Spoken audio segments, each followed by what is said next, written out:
Hello students, കഴിഞ്ഞ 1.5 മാസമായിട്ട് നിങ്ങളൊക്കെ തന്നെ വിക്ടേഴ്സ് ചാനലിലൂടെ പാഠഭാഗങ്ങൾ പഠിക്കുന്നുണ്ട് അല്ലെ കാണുന്നുണ്ട് എന്ന് ഞാൻ വിശ്വസിക്കുകയാണ്. അതിൽ നിന്ന് വ്യത്യസ്തമായിട്ട് ഇത്തവണ നമുക്ക് ജൂണിൽ ക്ലാസ് തുടങ്ങാൻ സാധിച്ചിട്ടില്ല. കാരണം നിങ്ങൾക്കൊക്കെ തന്നെ അറിയാം, ജൂണിൽ അല്ലെങ്കിൽ ജൂലൈയിൽ ക്ലാസ് തുടങ്ങാണ്ടിരുന്നപ്പോൾ തന്നെ എൻ്റെ ഒരു ധാരണ എങ്ങനെയാണെന്ന് വെച്ച് കഴിഞ്ഞാൽ ഓഗസ്റ്റ് മാസത്തോട് കൂടിയിട്ട് നമുക്ക് ക്ലാസ്സുകൾ തുടങ്ങും അല്ലെങ്കിൽ തുടങ്ങാൻ പറ്റും എന്നുള്ളതായിരുന്നു. അതുകൊണ്ട് തന്നെ വീഡിയോ ചെയ്യുന്നതിനെ കുറിച്ചോ അല്ലെങ്കിൽ ഞങ്ങളുടെ ഭാഗത്ത് നിന്ന് ക്ലാസ്സുകൾ എടുക്കുന്നതിനെ കുറിച്ചോ അധികം ഞങ്ങൾ ചിന്തിച്ചില്ല, ഞാൻ ചിന്തിച്ചില്ല എന്ന് പറയുന്നത് ശരി. കാരണം ചെറിയ ക്ലാസ്സുകളിലെ കുട്ടികൾക്ക് ഓൺലൈനായിട്ട് വേണേൽ പാഠഭാഗങ്ങൾ എടുക്കാം, പേരൻസിന് അവരെ സഹായിക്കാൻ സാധിക്കും. പക്ഷെ ഉയർന്ന ക്ലാസ്സുകളിലെ കുട്ടികളായി നിങ്ങൾക്ക് ഓരോ കാര്യങ്ങളും പറഞ്ഞു തരുമ്പോൾ അല്ലെങ്കിൽ നിങ്ങൾക്ക് എടുക്കുന്ന ക്ലാസ്സുകൾ എന്ന് പറയുന്നത് കുറച്ചുകൂടെ ടഫായിട്ടുള്ള ക്ലാസ്സുകളായിരിക്കും. ഒരു പക്ഷേ പേരൻസിന് എല്ലാവർക്കും തന്നെ വീട്ടിലിരുത്തി നിങ്ങളോടത് പഠിപ്പിച്ചു തരാൻ പറഞ്ഞു തരാനുള്ള അറിവുണ്ടായിരിക്കണമെന്നില്ല. അപ്പം അതുകൊണ്ട് തന്നെ നേരിട്ട് ലൈവായിട്ടുള്ള നമ്മുടെ സ്കൂളുകളിലെ ക്ലാസ്സുകൾ എടുക്കാൻ സാധിക്കും എന്നുള്ളൊരു പ്രതീക്ഷയിലായിരുന്നു ഇത്രയും കാലം വീഡിയോ ചെയ്യാതിരുന്നത്. പക്ഷെ ഇനി ഈ അടുത്ത മാസമോ അതിനടുത്ത മാസമോ ഒന്നും ക്ലാസ്സുകൾ നമുക്ക് അല്ലെങ്കിൽ ഒരുമിച്ച് ഒരു ക്ലാസ്സിൽ ഇരുന്നിട്ട് പഠിക്കാൻ പറ്റുമെന്നുള്ള ഒരു ധാരണ എനിക്കില്ല. കാരണം ഇതുവരെ നമ്മുടെ രോഗം അല്ലെങ്കിൽ കുറഞ്ഞു വന്നിട്ടില്ല, നേരെ മറിച്ച് കൂടുകയാണ്. ഒരുപക്ഷെ ഏതാനും മാസങ്ങൾക്ക് ശേഷം എല്ലാം നോർമൽ ആയേക്കാം. പക്ഷെ അത്രയും സമയം നമുക്ക് കളയാനില്ല. നമുക്കൊക്കെ അറിയാവുന്ന പോലെ തന്നെ ധാരാളം നമുക്ക് പഠിക്കുവാനുണ്ട്. മുൻവർഷങ്ങളിൽ നിങ്ങൾ പഠിക്കാത്ത വ്യത്യസ്തമായിട്ടുള്ള പേപ്പറുകളാണ് അല്ലെങ്കിൽ വിഷയങ്ങളാണ് ഈ വർഷം പഠിക്കാനുള്ളത്. എക്കണോമിക്സ് എന്ന് പറഞ്ഞാൽ കൂടി കഴിഞ്ഞ വർഷം പഠിച്ച എക്കണോമിക്സ് അല്ല നമുക്ക് ഈ വർഷം പഠിക്കാനുള്ളത്. കഴിഞ്ഞ വർഷം നമ്മൾ ഇന്ത്യൻ എക്കോണമിയും സ്റ്റാറ്റിയുമാണ് പഠിച്ചത്. ഈ വർഷം നമുക്ക് എക്കണോമിക്സിന്റെ കോർ പേപ്പർ, തിയറി പേപ്പർ ആയിട്ടുള്ള മൈക്രോ എക്കണോമിക്സും ആണ് പഠിക്കാനുള്ളത്. അത് ഒരു പുതിയ വിഷയം നിങ്ങളെ സംബന്ധിച്ച്.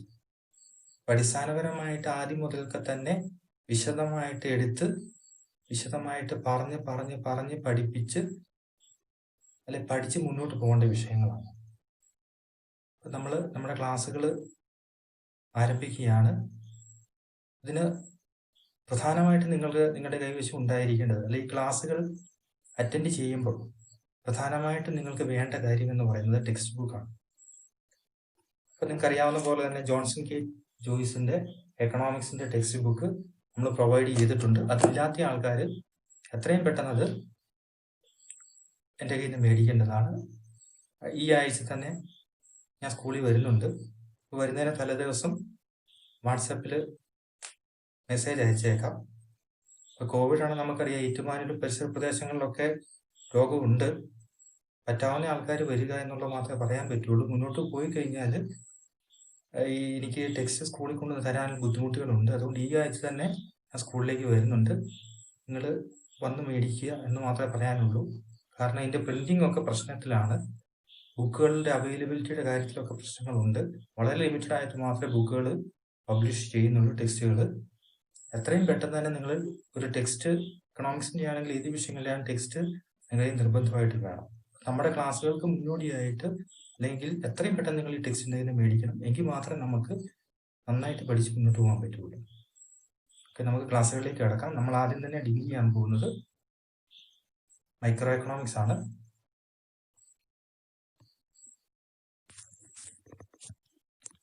നമ്മുടെ ഫസ്റ്റ് ചാപ്റ്റർ എന്ന് പറയുന്നത്, അതായത് micro economics, introductory micro economics എന്നാണ് നമ്മുടെ ഈ പേപ്പറിന്റെ പേര്.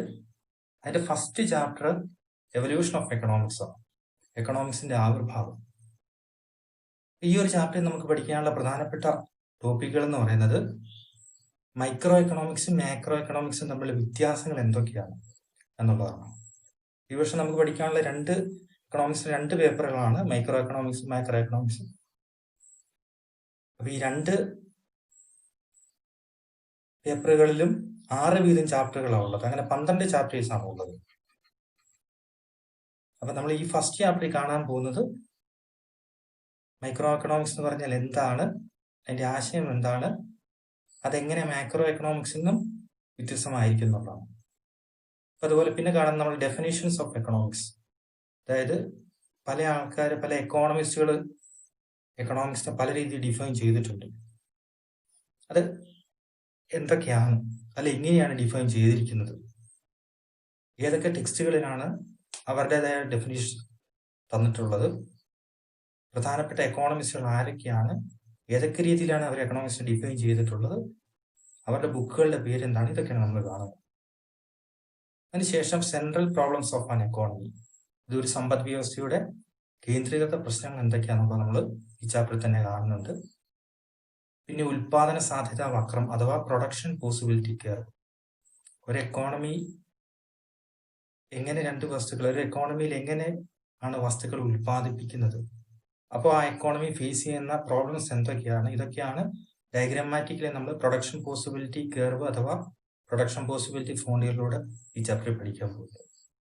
അതുപോലെ തന്നെ ഡിഫറെന്റ് കൈൻഡ്സ് ഓഫ് എക്കോണമീസ് നമുക്കറിയാം. മിക്സഡ് എക്കോണമി ഉണ്ട്, ക്യാപിറ്റലിസ്റ്റ് എക്കോണമി ഉണ്ട്, സോഷ്യലിസ്റ്റ് അഥവാ കമ്മ്യൂണിസ്റ്റ് എക്കോണമി ഉണ്ട്. അപ്പൊ അങ്ങനെ ഈ എക്കോണമിയുടെ ഒക്കെ മെയിൻ ഫീച്ചേഴ്സ് എന്തൊക്കെയാണ്, അവ എങ്ങനെ ഒന്നിൽ നിന്നും വ്യത്യാസപ്പെട്ടിരിക്കുന്നു എന്നുള്ള കാര്യങ്ങൾ കാണും. പിന്നെ പോസിറ്റീവ് ആൻഡ് നോർമേറ്റീവ് എക്കണോമിക്സ്, ഇത്രയും കാര്യങ്ങളാണ് നമ്മൾ ഈ ചാപ്റ്ററിൽ ഡീൽ ചെയ്യാൻ പോകുന്നത്. നിങ്ങൾ വിക്ടേഴ്സ് ചാനലിൽ കൂടെ അപ്പോൾ ഇതിനെക്കുറിച്ചുള്ള ഐഡിയകളൊക്കെ നിങ്ങൾക്ക് കിട്ടിയിട്ടുണ്ടായിരിക്കുന്നതാണ് ഞാൻ കരുതുന്നത്. നമ്മൾ കുറച്ചുകൂടെ ഡീറ്റെയിൽഡ് ആയിട്ട് കാണാൻ പോവുകയാണ്. അപ്പൊ ആദ്യം നമ്മൾ കാണാൻ പോകുന്നത് difference between micro and macro economics എന്നുള്ളത്.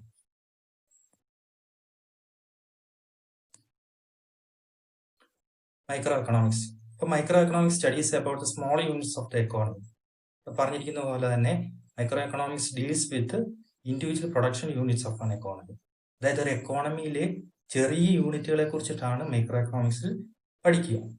ഉദാഹരണത്തിന് ഒരു ഷോപ്പിലെ സെയിൽ, അപ്പൊ അല്ലെങ്കിൽ ഒരാളുടെ income of a person, price of a pen, ഒരു പേനയുടെ വില, അപ്പൊ അങ്ങനെയുള്ള, അല്ലെങ്കിൽ ഒരു ഫാക്ടറിയിലെ പ്രൊഡക്ഷൻ, അങ്ങനെയുള്ള ചെറിയ ചെറിയ കാര്യങ്ങളെ കുറിച്ചായിരിക്കും നമ്മൾ മൈക്രോ എക്കണോമിക്സ് പഠിക്കുക. On the other hand macro എക്കണോമിക്സിലോ നോക്കുക.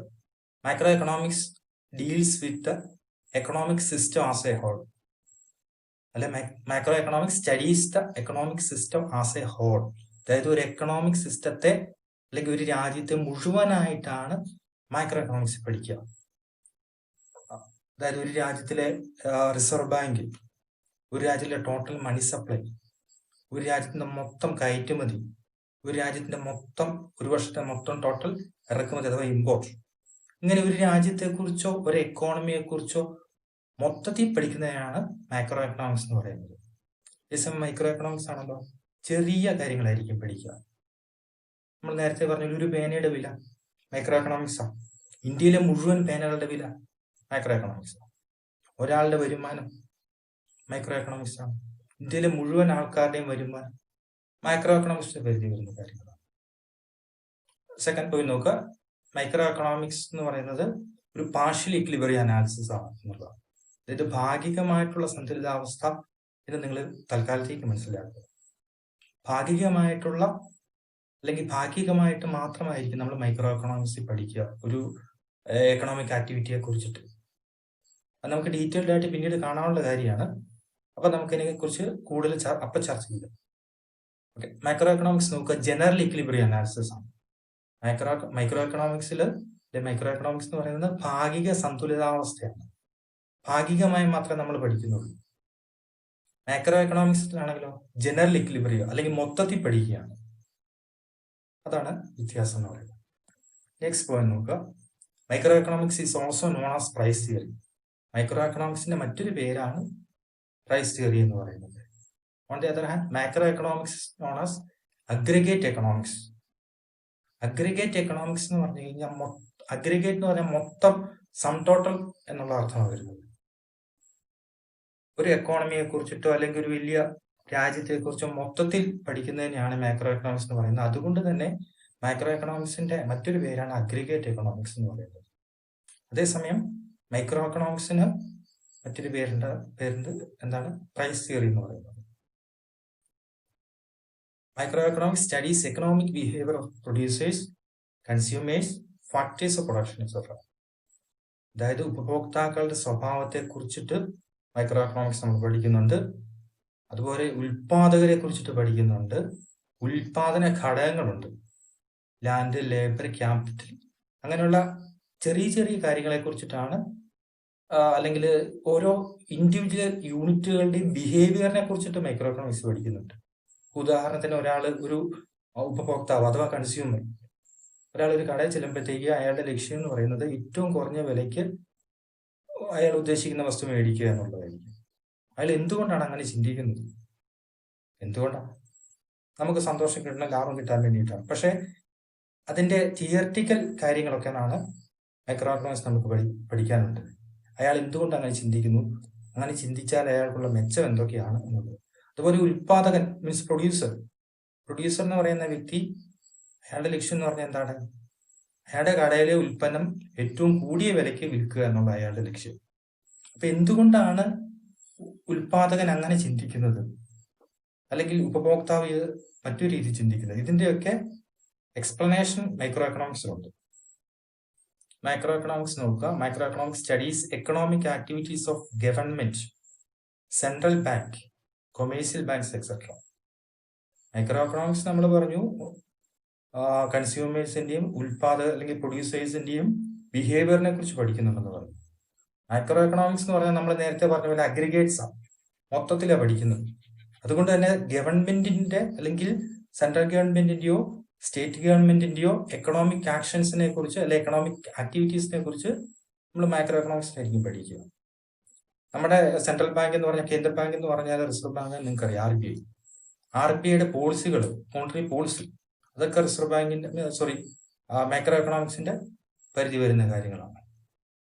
അതുപോലെ കൊമേഴ്സ്യൽ ബാങ്ക് എന്ന് പറഞ്ഞാൽ നമ്മൾ പറയുന്ന പോലെ നമ്മുടെ നാട്ടിലെ വാണിജ്യ ബാങ്കുകളാണ്. അതായത് കാനറ ബാങ്ക്, SBT ഇപ്പോൾ ഇല്ല, SBI, അല്ലെങ്കിൽ അതുപോലത്തെ ബാങ്കുകളൊക്കെയാണ് കൊമേഴ്സ്യൽ ബാങ്ക് എന്ന് അറിയപ്പെടുന്നത്. അതിനെക്കുറിച്ച് നമുക്ക് 3ാമത്തെ ചാപ്റ്റർ ഡീറ്റെയിൽഡ് ആയിട്ട് പഠിക്കാനുള്ളതാണ്. അടുത്ത പോയിന്റ് നോക്കുക. Micro economics known as worms eye view എന്ന് പറഞ്ഞാൽ എന്താ അർത്ഥം? വേംസ് എന്ന് പറഞ്ഞാൽ എന്താണ്? വേംസ് എന്ന് പറഞ്ഞാൽ പുഴു അല്ലെങ്കിൽ കീടങ്ങൾ എന്നൊക്കെ പറയും. മൈക്രോ എക്കണോമിക്സ് വസ്തുതകളെ കാണുന്നതെന്ന് പറയുന്നത് ചെറിയൊരു കീടം കാര്യങ്ങളെ കാണുന്ന പോലെ. ഒരു പുല്ലിനിടയ്ക്ക് കഴിയുന്ന ഒരു കീടം അഥവാ ഒരു പുഴു, അതിന് ചുറ്റുമുള്ള കാര്യങ്ങൾ, വളരെ ചെറിയ കാര്യങ്ങൾ മാത്രമേ അതിന് കാണാൻ സാധിക്കുള്ളൂ. കാരണം എന്താ? ഒരു പുഴുവാണ്, ചെറിയൊരു പുഴുവാണ്. മൈക്രോ എക്കണോമിക്സ് അങ്ങനെയാണ്. വളരെ ചെറിയ കാര്യങ്ങൾ ആണ് പഠിക്കുക അല്ലെങ്കിൽ ഡീൽ ചെയ്യുക മൈക്രോ എക്കണോമിക്സ്. അതുകൊണ്ടാണ് മൈക്രോ എക്കണോമിക്സ് നമ്മൾ വേംസ് ഐ വ്യൂ എന്ന് പറയുന്നത്. പക്ഷെ മൈക്രോ എക്കണോമിക്സിന് എന്താ പറയുക? Micro economics known as birds eye view എന്നാണ് പറയുന്നത്. അല്ലെങ്കിൽ മൈക്രോ എക്കണോമിക്സ് നമുക്കൊരു ബേർഡ്സ് ഐ വ്യൂ തരുന്നുണ്ട് വിഷയങ്ങളെ കുറിച്ചിട്ട് അല്ലെങ്കിൽ വിഷയത്തെ കുറിച്ചിട്ട്. ഒരു പക്ഷി അല്ലെങ്കിൽ ഒരു പരുന്ത് എങ്ങനെയാണ് വസ്തുക്കളെ കാണുക, അല്ലെങ്കിൽ താഴെയുള്ള ഭൂമിയെ കാണുക? വളരെ വിശാലമായിട്ടായിരിക്കും അതിന്റെ ഒരു വീക്ഷണം എന്ന് പറയുന്നത്. ഒരു വലിയൊരു നഗരത്തെ മൊത്തത്തിൽ ഒരു വലിയൊരു പക്ഷിക്ക് അല്ലെങ്കിൽ ഉയർത്തി പറക്കുന്ന ഒരു പക്ഷിക്ക് കാണാൻ സാധിക്കും. മൈക്രോ എക്കണോമിക്സ് അതുപോലെയാണ്, വിശാലമായിട്ടാണ് സമീപിക്കുന്നത് വസ്തുതകളെ. ഒരു രാജ്യത്തെ മുഴുവൻ കാര്യങ്ങൾ അല്ലെങ്കിൽ സാമ്പത്തിക കാര്യങ്ങളെ കുറിച്ച് പഠിക്കുന്ന മൈക്രോ എക്കണോമിക്സ് ആണ്. ഇന്ത്യയിലെ മുഴുവൻ ബാങ്കുകളെ കുറിച്ചിട്ട് പഠിക്കുന്നു, മൈക്രോ എക്കണോമിക്സിന് പരിധി വരുന്ന കാര്യങ്ങളാണ്. അല്ലെങ്കിൽ റിസർവ് ബാങ്കിന്റെ മണി സപ്ലൈയെ കുറിച്ചിട്ട് പഠിക്കുന്നു, മൈക്രോ എക്കണോമിക്സിന് പരിധി വരുന്ന കാര്യങ്ങളാണ്. അതുകൊണ്ടാണ് അതിനെ ബേർഡ്സ് ഐ വ്യൂ എന്ന് പറയുന്നത്. പക്ഷെ മൈക്രോ എക്കണോമിക്സോ വളരെ ചെറിയ കാര്യം അല്ലെങ്കിൽ ചെറിയൊരു ഭാഗം മാത്രമേ മൈക്രോ എക്കണോമിക്സ് പഠിക്കുന്നുള്ളൂ. ഓരോന്നിന്റെയും ഒരു പേനയുടെ വില, എന്തുകൊണ്ടാണ് ഒരു പേനയുടെ വില 10 രൂപയായിരിക്കുന്നത്? അതിന്റെ കാരണങ്ങൾ എന്തൊക്കെ? മൈക്രോ എക്കണോമിക്സ് ആണ്. ഒരു പുല്ലിനിടയിൽ താമസിക്കുന്ന ഒരു പുഴു വിഷയങ്ങളെ അല്ലെങ്കിൽ അതിന്റെ പരിസരത്തെ എങ്ങനെ കാണുന്നു, അതുപോലെയാണ് മൈക്രോ എക്കണോമിക്സിലെ വിഷയം നമ്മൾ പരിഗണിക്കുക എന്നുള്ളതാണ് ഇവിടെ പറയുന്നത്. ചില എക്സാമ്പിൾസ് നമ്മൾ കൊടുത്തിട്ട് നമ്മൾ പറഞ്ഞ കാര്യമാണ് examples of micro economics. Price of a pen ഒരു മൈക്രോ എക്കണോമിക്സ് എക്സാമ്പിൾ ആണ്. Sales in a shop, income of a person, consumption of sugar, production in a firm. Firm എന്ന് പറഞ്ഞാൽ ഒരു ഫാക്ടറി എന്നുള്ള അർത്ഥമാണ് വരുന്നത്. മൈക്രോ എക്കണോമിക്സ് എക്സാമ്പിൾസ് അവിടെ കൊടുത്തിട്ടുണ്ട്. ജനറൽ പ്രൈസ് ലെവൽ, മൊത്ത വില നിലവാരം എന്ന് പറയും. എക്സ്പോർട്സ് ആൻഡ് ഇമ്പോർട്ട്സ്, അതായത് ഇറക്കുമതിയും കയറ്റുമതിയാണ്. GDP എന്താണെന്ന് നമ്മൾ നേരത്തെ പഠിച്ചിട്ടുള്ള കാര്യമാണ്. നമുക്ക് ഈ വർഷം ഡീറ്റെയിൽ ആയിട്ട് കാണാനുള്ളതാണ്. Money supply, functions of central banks അല്ലെങ്കിൽ കേന്ദ്ര ബാങ്കുകളുടെ ധർമ്മങ്ങൾ, ഇതൊക്കെ നമുക്ക് പഠിക്കാവുന്നതാണ് ഈ വർഷത്തിലൊക്കെ. ഓക്കെ, ഇനി നമുക്ക് ഡെഫിനിഷൻസ് ഓഫ് എക്കണോമിക്സ് കാണാം. അതായത് എക്കണോമിക്സിനെ പല എക്കോണമിസ്റ്റുകൾ പല രീതി ഡിഫൈൻ ചെയ്തിട്ടുണ്ട്. അതെന്തൊക്കെയാണ് എന്നുള്ളതാണ്, അല്ല എങ്ങനെയൊക്കെയാണ് എന്നുള്ളതാണ് നമുക്കിനി കാണാനുള്ളത്. ആദ്യത്തെ വെൽത്ത് ഡെഫിനേഷനാണ്. ആ ഡെഫിനേഷൻ തന്നിട്ടുള്ള ആഡം സ്മിത്ത് എന്നുള്ള എക്കോണമിസ്റ്റ് ആണ്. ആഡം സ്മിത്ത് എന്ന് പറയുന്ന എക്കണോമിക്സിന്റെ ഫാദർ എന്നാണ് അറിയപ്പെടുന്നത്. Father of economics is Adam Smith. ഓർത്തോണം, പ്രധാനപ്പെട്ട കാര്യമാണ്. Adam Smith is known as the father of economics. അദ്ദേഹത്തിന്റെ ബുക്കിന്റെ പേര് അവിടെ എഴുതിയിട്ടുണ്ട്, an inquiry into the nature and causes of wealth of nations. 1776 publish ചെയ്തിട്ടുള്ളത്. ആൻ ഇൻക്വയറി എന്നുള്ളതാണ് ബുക്കിന്റെ പേര്. ഇൻക്വയറി എന്ന് പറഞ്ഞു കഴിഞ്ഞാൽ എൻക്വയറി എന്നുള്ള അർത്ഥം തന്നെയാണ് വരിക, അന്വേഷണം എന്നുള്ള അർത്ഥം തന്നെയാണ് വരുന്നത്. അദ്ദേഹം എങ്ങനെയാണ് എക്കണോമിക്സ് ഡിഫൈൻ ചെയ്തിട്ടുള്ളത് എന്നുള്ള ലാസ്റ്റത്തെ കോളത്തിൽ കൊടുത്തിട്ടുണ്ട്. Producing wealth and using it. അതിന്റെ ബ്രീഫായിട്ടുള്ള ഫോം മാത്രമേ അവിടെ എഴുതിയിട്ടുള്ളൂ. അതായത് എക്കണോമിക്സിനെ ആഡം സ്മിത്ത് ഡിഫൈൻ ചെയ്തിട്ടുള്ളത് സമ്പത്തിന്റെ ഉൽപാദനവും അതിന്റെ ഉപയോഗവും ആയി ബന്ധപ്പെട്ട ശാസ്ത്രം എന്നുള്ള രീതിക്കാണ്. അത് വെൽത്ത് ഡെഫിനേഷൻ മാത്രമാണ്, മനസ്സിലാക്കണം. അടുത്ത് നോക്കുക, പ്രധാനപ്പെട്ട മറ്റൊരു ഡെഫിനേഷൻ ആൽഫ്രഡ് മാർഷൽ. അദ്ദേഹം ക്ലാസിക്കൽ എക്കോണമിസ്റ്റ് ആണ്. അദ്ദേഹത്തിന്റെ വെൽഫെയർ ഡെഫിനേഷൻ ആണ്.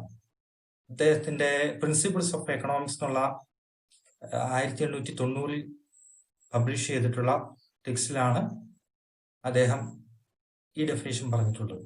അദ്ദേഹം പറഞ്ഞിരിക്കുന്നു, A study of wealth and A study of മാൻ എന്ന് പറയുന്നത്. Economics is a study of wealth and A study of മാൻ. അതായത് മനുഷ്യനെയും സമ്പത്തിനെയും കുറിച്ചിട്ടുള്ള പഠനമാണ് എക്കണോമിക്സ് എന്നാണ് മാർഷൽ എക്കണോമിക്സിനെ ഡിഫൈൻ ചെയ്തിട്ടുള്ളത്. അടുത്ത ഏറ്റവും പ്രധാനപ്പെട്ട ഡെഫിനേഷനാണ് ബൈ ലേണൽ റോബിൻസ്.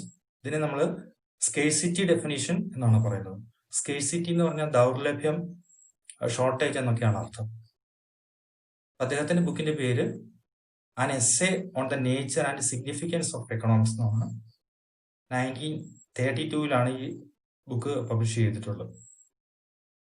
അദ്ദേഹം പറഞ്ഞിരിക്കുന്നു, നോക്കാം, economics is a study of limited resources and unlimited wants എന്നാണ് പറഞ്ഞിരിക്കുന്നത്. അതായത് പരിമിതമായ വിഭവങ്ങളുടെ അപരിമിതമായിട്ടുള്ള ഉപയോഗത്തെ കുറിച്ചിട്ടുള്ള പഠനം. മനസ്സിലായോ? അതായത് നമ്മുടെ വിഭവങ്ങൾ, പണം, റിസോഴ്സസിന്റെ ഒരു പെട്ടെന്ന് പറഞ്ഞാൽ മനസ്സിലാകുന്നില്ലെങ്കിൽ ഇത് പറയാം. പണമാണ് റിസോഴ്സ് എന്ന് കരുതുക. നമ്മുടെ കയ്യിൽ കുറച്ച് പണം മാത്രമേ ഉള്ളൂ. ആ കുറച്ച് പണത്തിന് ധാരാളം യൂസേജ് ഉണ്ട്. പല കാര്യങ്ങൾക്ക് വേണ്ടി പണം നമുക്ക് വിനിയോഗിക്കാം. നമുക്ക് ഒത്തിരി ആവശ്യങ്ങളുണ്ട്. പക്ഷെ നമ്മുടെ കയ്യിരിക്കുന്ന പണം എന്ന് പറഞ്ഞാൽ ലിമിറ്റഡാണ്. ലിമിറ്റഡ് ആയിട്ടുള്ള പണം നമ്മുടെ അൺലിമിറ്റഡ് ആയിട്ടുള്ള ആവശ്യങ്ങളുണ്ട്, വാൺസ് ഉണ്ട് നമുക്ക്. അതിനെല്ലാത്തിനും വേണ്ടി വിനിയോഗിക്കാൻ പറ്റില്ല. നമ്മൾ എന്ത് ചെയ്യും? ചൂസ് ചെയ്യും നമ്മുടെ പ്രയോറിറ്റി ഏതാണെന്നുള്ളത്. അപ്പൊ നമ്മുടെ കയ്യിരിക്കുന്ന പരിമിതമായ വിഭവങ്ങൾ അല്ലെങ്കിൽ പണം നമ്മൾ എന്തിനു വേണ്ടി ഉപയോഗിക്കണം എന്നുള്ളതാണ് പ്രശ്നം. നമുക്ക് ഒത്തിരി ആവശ്യങ്ങളുണ്ട്, പക്ഷെ എല്ലാ ആവശ്യം നിറവേറ്റാൻ പണം കൊണ്ട് അല്ലെങ്കിൽ നമ്മുടെ കയ്യിരിക്കുന്ന പണം കൊണ്ട് സാധിക്കില്ല. അപ്പൊ നമ്മൾ പ്രിഫറൻസ് വെക്കും, ഇന്ന കാര്യം ആദ്യം നടക്കട്ടെ എന്നുള്ളത്.